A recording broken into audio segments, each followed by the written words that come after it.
नमस्कार YouTube family, मित्रांनो आणि मैत्रिणींनो, प्रेमाची दुनिया या चॅनलमध्ये तुम्हा सर्वांचं अगदी मनपूर्वक स्वागत आहे. इथे प्रत्येक कथा तुमच्या मनाला स्पर्श करेल आणि विचार करायला लावेल. कधीकधी तुमच्या चेहऱ्यावर हसू देखील आणेल. ही कथा तुमच्या हृदयाला भिडेल आणि काहीतरी नवीन शिकवून जाईल. चला तर मग वेळ न दवडता सुरुवात करूया आजच्या या सुंदर भागाला. कथेच्या संगतीत प्रेमाची दुनियासोबत वळूया आपल्या आजच्या या भागाकडे. रियांश तिला कशाचा तरी शोध घेताना पाहतो आणि म्हणतो, काही शोधतेस का? त्यावर मानवी माझी बॅग एवढंच बोलते. रियांशला समजतं की तिला काय हवं आहे. रियांश तिला हाताला धरून वॉकिंग क्लोजेटमध्ये नेतो, जिथे रियांशच्या प्रत्येक सामानाबरोबरच मानवीसाठीही प्रत्येक गोष्ट ठेवली होती. जसं की कपडे, शूज, बॅग, ज्वेलरी, मेकअप आणि एक ड्रेसिंग मिरर देखील होता. या सर्व वस्तू खूपच महागड्या आणि ब्रँडेड होत्या. मानवी हे सर्व पाहून 2 मिनिट स्तब्ध होते, कारण आश्रमात एकाच कपाटात सर्वांच्या त्या देखील खूप महत्त्वाच्या वस्तू ठेवल्या जायच्या. ती प्रश्नार्थक नजरेने रियांशकडे पाहते आणि म्हणते, हे सर्व माझ्यासाठी आहे का? रियांश तिला थोडं जवळ ओढतो आणि म्हणतो, रूम आपली आहे तर इथे इतर कोणाच्या वस्तू कशा असतील? आणि तुला विश्वास नसेल म्हणून सांगतो, या घरात माझ्याशिवाय किंवा मी सांगितल्याशिवाय कोणताही बदल होत नाही. आणि आता माझ्याशिवाय या घरात फक्त तूच आहेस जी त्यांना ऑर्डर देऊ शकतेस. तुला जर काही बदल करायचा असेल तर तू नक्कीच करू शकतेस. एवढं बोलून तो मानवीच्या अधिकच जवळ येऊ लागतो. मानवीही त्याच्यात हरवत चालली होती. रियांशचा गरम श्वास तिला स्पष्टच जाणवत होता. रियांश पुढे काही करणार इतक्यात त्याचा फोन वाजतो आणि मानवी पटकन भानावर येते. ती त्याला स्वतःपासून दूर करते आणि वॉशरूमकडे धाव घेते. रियांशला मात्र खूपच राग आला होता. त्याची इतकी छान मूव्हमेंट खराब झाली होती. तो रागातच स्क्रीन पाहतो आणि फोन उचलतो. फोन यशचा होता. तो सांगतो, सर, सर्वजण व्यवस्थित बंगल्यावरती पोहोचले आहेत. रियांश त्याला थोड्या कठोर आवाजात म्हणतो, तुला हीच वेळ मिळाली होती का हे सगळं सांगायला?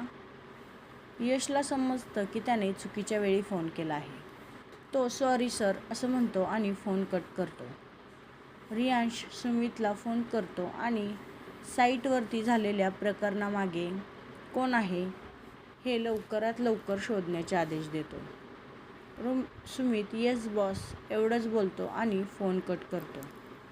मानवी वॉशरूममध्ये जाऊन फ्रेश होते आणि तिथेच एका स्लॅबवर बसून अचानक घडलेल्या या सर्व गोष्टींचा विचार करू लागते.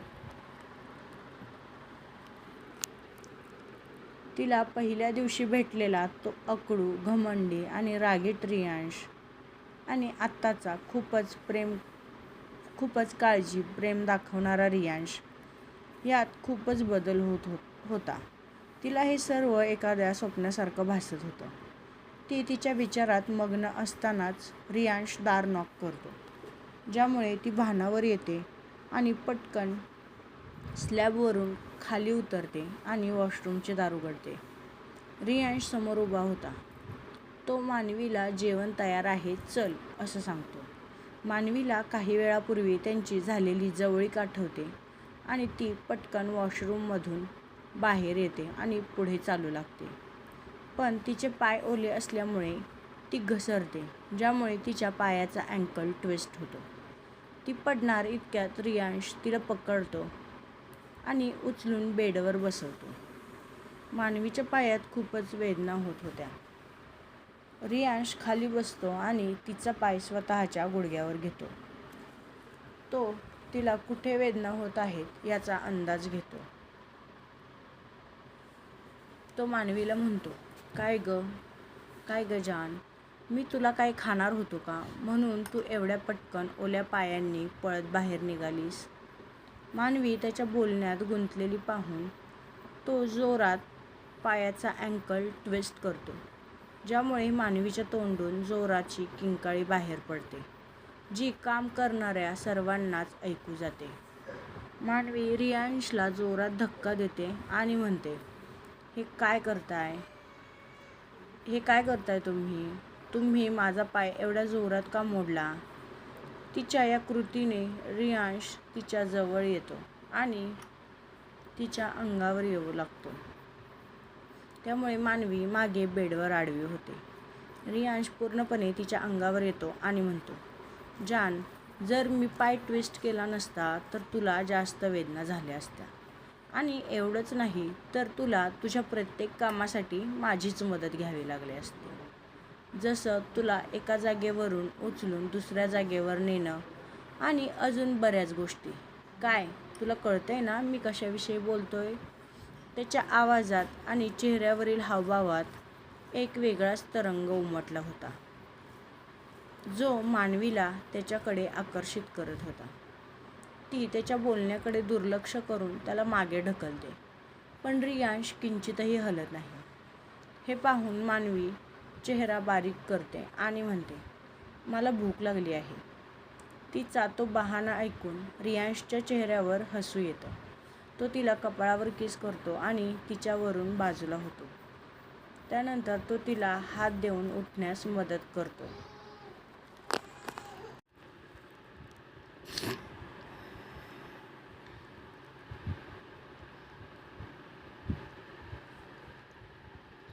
आणि तू चालून बघ, आता पाय दुखतोय का, असं पण म्हणतो.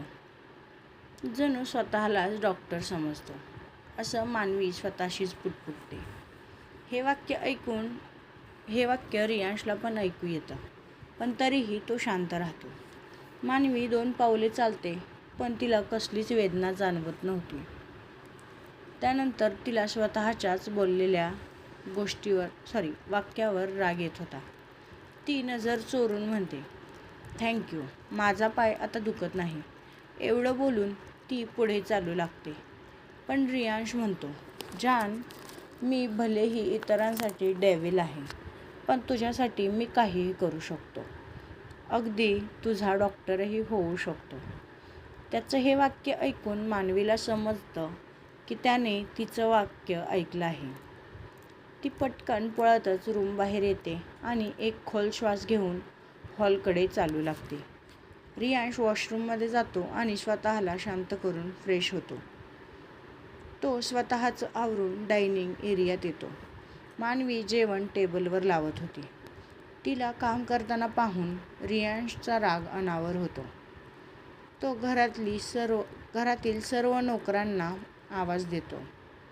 2 मिनिटांमध्येच घरातील सगळे नोकर मान खाली घालून त्याच्यासमोर उभे होते. मानवीला पण रियांशचं हे वागणं खटकलं होतं. ती काही बोलणार, पण त्याआधीच रियांश म्हणतो, तुम्हा सर्वांना तुमची सॅलरी टायमिंगवरती मिळते ना? सर्वजण मानेनेच होकार देतात.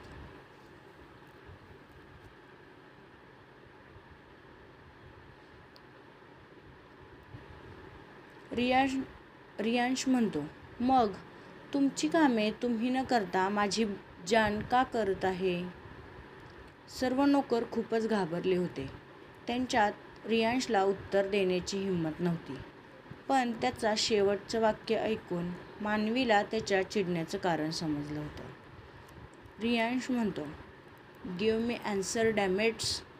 त्यावर मानवी म्हणते, can I answer you mister Saxena? मानवीचा आवाज ऐकून रियांश थोडा शांत होतो. तो म्हणतो, नाही जान, तुला उत्तर देण्याची काही गरज नाही.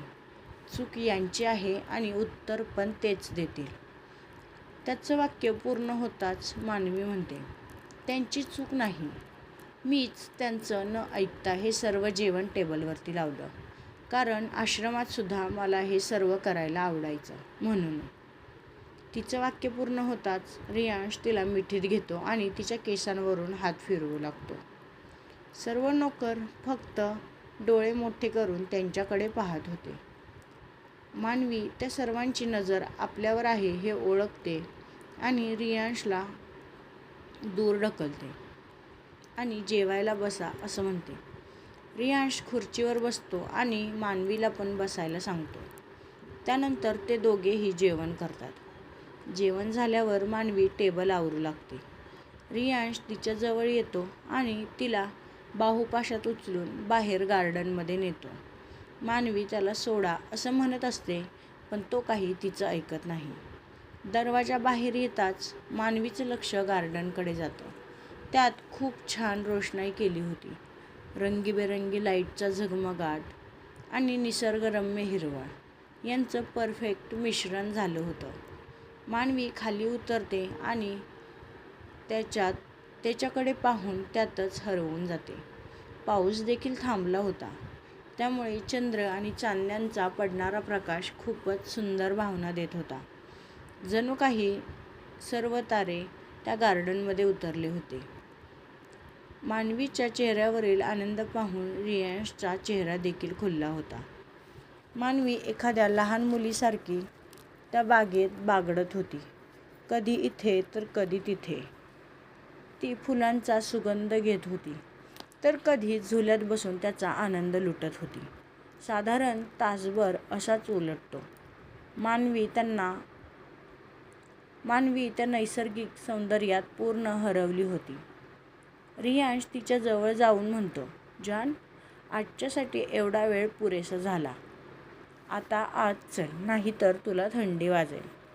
मानवीची इच्छा नव्हती, पण तरीही खूप वेळ झाला होता. त्यामुळे ती तिच्या रूममध्ये येते. त्यानंतर ती क्लोजेटमध्ये जाऊन एक ड्रेस आणि उद्या ऑफिसला जाताना लागणाऱ्या सर्व वस्तू एका टेबलवरती व्यवस्थित ठेवते आणि जाऊन बेडवर पडते. त्यानंतर रियांश वॉशरूममधून बाहेर येतो आणि बेडवर नजर टाकतो. मानवी काहीतरी विचार करण्यात गुंगली होती. तर मित्रांनो, आपला आजचा भाग येथेच संपत आहे.